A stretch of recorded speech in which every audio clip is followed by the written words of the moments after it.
अधिपति स्वाहा ओं गंगनाधिपति स्वाहा पूर्वकोष्ठे स्थित अद्य भूखंडे नव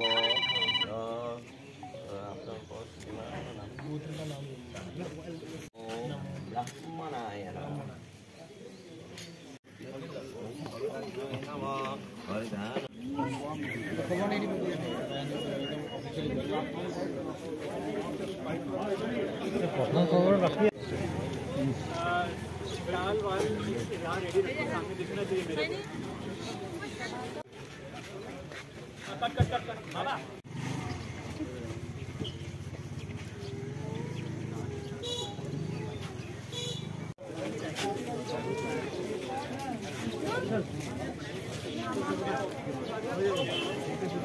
अरे हमारा सम्मान है कि डिब्रूगढ़ ने हमें मौका दिया है कि यहाँ शूटिंग करें। अभी आप लोगों ने पूजा देखी होगी, जिस विधिवत तरीके से पूजा यहाँ हुई है वो इतना मन को शांति दे गया है कि ऐसा लग रहा है कि काम हो गया।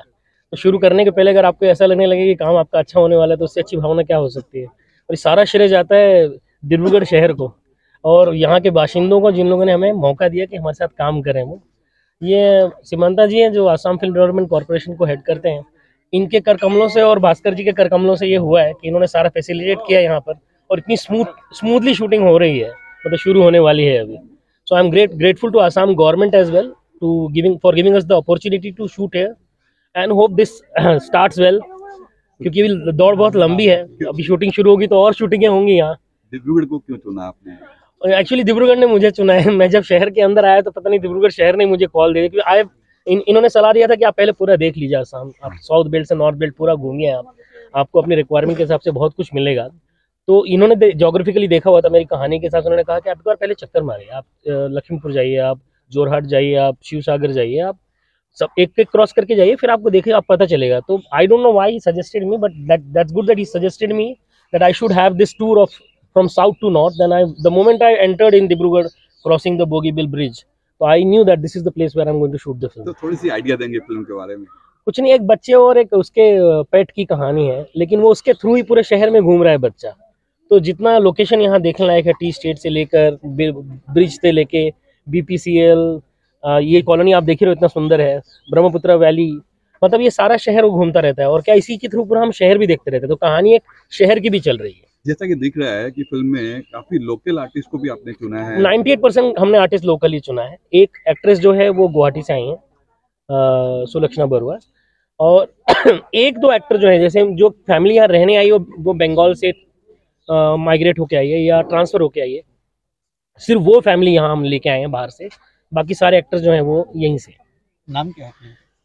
अभी टेंटेटिव तो सेनापति नाम है, तो वो देखें उसके आगे बदलेगा, बाद में बदलेगा तो बदलेगा। अभी नाम तो सेनापति रखा। ठीक। Thank you so much, thank you for being so kind and so welcoming. Thank you to Assam government as well.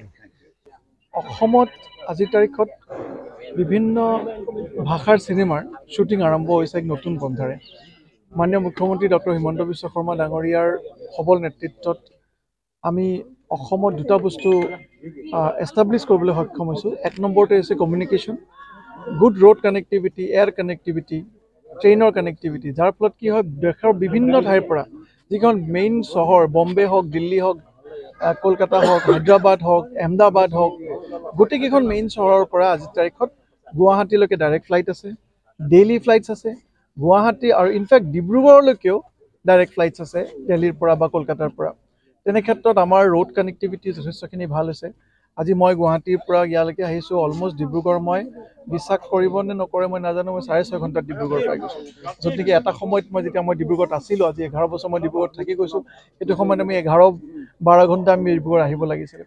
তেনে ক্ষেত্ৰত আজি যিটো চিনেমাৰ যিটো ইয়াত শ্বুটিং কৰা যিটো এক নতুনকৈ এক আৰম্ভ হৈছে, প্ৰচেছ আৰম্ভ হৈছে, সেইটোকে সূচাই যে আজিৰ তাৰিখত অসম এখন সুৰক্ষিত ৰাজ্য, অসমৰ কানেক্টিভিটি ভাল, অসমৰ ইনফ্ৰাষ্ট্ৰাকচাৰ ভাল, অসমৰ ৰোড কানেক্টিভিটি ভাল, আৰু অসমৰ চিনিক বিউটি এতিয়ালৈকে ভাৰতবৰ্ষৰ বিভিন্ন ৰাজ্যৰ বা বিভিন্ন ঠাইৰ লগত তুলনা কৰিলে যথেষ্টখিনি আমি ওপৰত দেখিবলৈ। বলিউডৰ চিনেমাখনে কেনেধৰণৰ মেছেজ দিব অনাগত দিনত অসমৰ এই চিনেমাৰ জগতখনলৈ? চাওক, ইয়াত আটাইতকৈ ইণ্টাৰেষ্টিংলি মেছেজটো এইটোৱে পাম যে বলিউডৰ চিনেমাখন যে ইয়াত শ্বুটিং হৈছে, সেইটো বাৰু বহুত আমি ডাঙৰ কথা বুলি নাভাবিলেও আমি ভাবিব লাগিব যে অসমৰ টুৰিজমটো ডেভেলপমেণ্ট হয় আজি যেতিয়া চিনেমা এখন ইয়াত হয় চিনেমাৰ লগে লগে চিনেমাৰ বিউটি চিনেমাৰ চিনিক বিউটিবোৰ বিভিন্ন ঠাইৰ মানুহে চাবলৈ পায় আৰু তেতিয়া গম পায় যে অসমত যেনেকৈ শ্বুটিং হয় যে অসম এখন টুৰিজম ডেভেলপমেণ্ট হৈ যায় ইমিডিয়েটলি এতিয়া ডিব্ৰুগড়ৰ টুৰিজমটো ডেভেলপ হ'ব এই চিনেমাখনৰ জৰিয়তে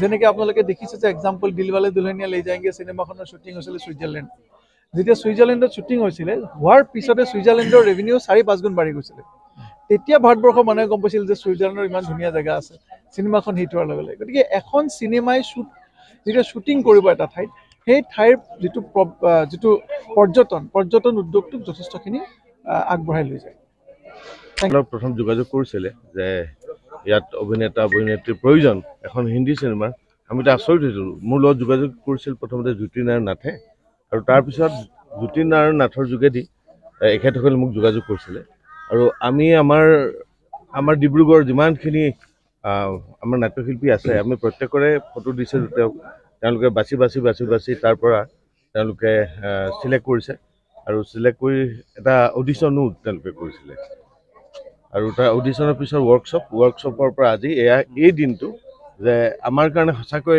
এটা গৰ্বৰ কথা যে আমাৰ নিজস্ব টনেৰে আমি আমাৰ ভাষাৰে হিন্দীতেই হ'ব চিনেমাখন কিন্তু আমি ডিব্ৰুগড় লোকেশ্যনত আমি এখন আমাৰ অসমৰ শিল্পীৰ দ্বাৰাই এই সৰহসংখ্যক আমাৰ শিল্পী অসমৰ শিল্পী আমি এই চিনেমাখন দেখিবলৈ পাম